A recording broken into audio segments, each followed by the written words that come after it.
Bonjour à toutes et à tous. Aujourd'hui, permettez que nous paraphrasions bien sûr les juristes publicistes qui tout le temps nous ont parlé à demi-mot de révision. Bien entendu, il ne s'agit pas de révision des cours pour prendre part à un examen ou de révision de votre moteur pour remettre en ordre quelque chose qui ne l'était pas ou qui a eu bien sûr le temps de se détériorer. Mais j'avoue que notre thème révision constitutionnelle vient de ces concepts-là. Alors, réviser, c'est bien sûr revisiter quelque chose en vue d'en détecter éventuellement des dysfonctionnements pour les remettre bien sûr en ordre ou pour les renouveler.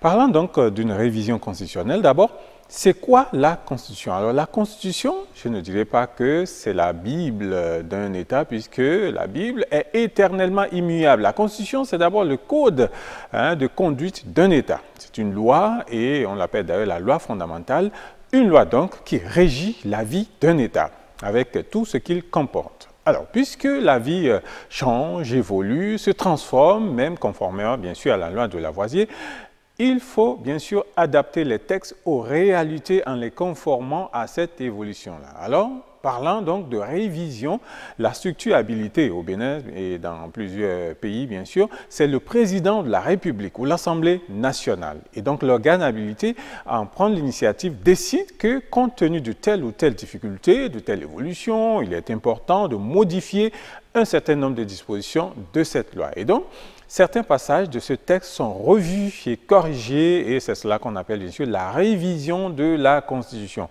Il en est de même pour amender, qui bien sûr projette aussi l'idée de revoir ce qui était en vue d'une amélioration. Amendement vient du latin menda, qui signifie tout simplement la faute, et amendare, qui signifie corriger une faute, puis par extension améliorer.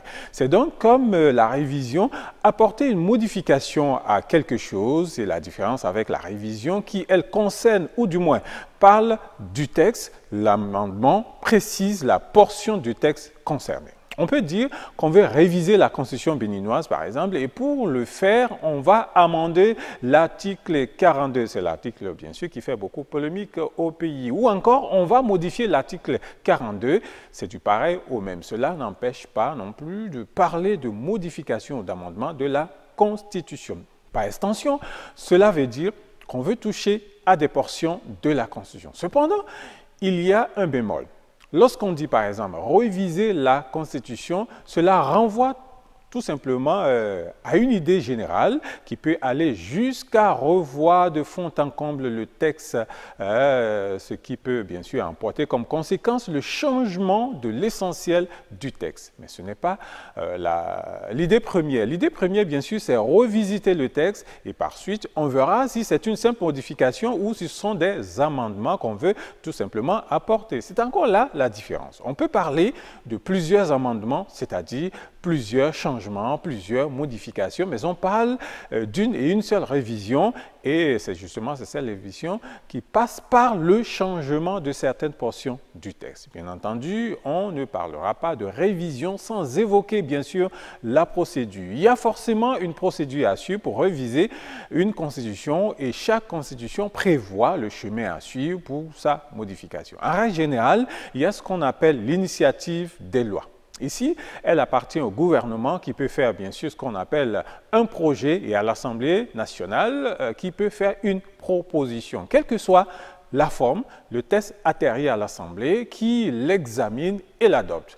Mais puisqu'il s'agit d'une loi spéciale, c'est la loi fondamentale ou la loi des lois, la majorité classique ne suffit pas, c'est-à-dire majorité absolue ou moitié plus 1, mais selon les pays, bien sûr, une proportion est requise pour adopter ce texte-là. Au Bénin, bien sûr, c'est les 4/5e qui sont requis pour, lorsque cette proposition ou cette proportion n'est pas atteinte, on fait recours à un référendum. Dans certains pays, on fait référence directement à un référendum.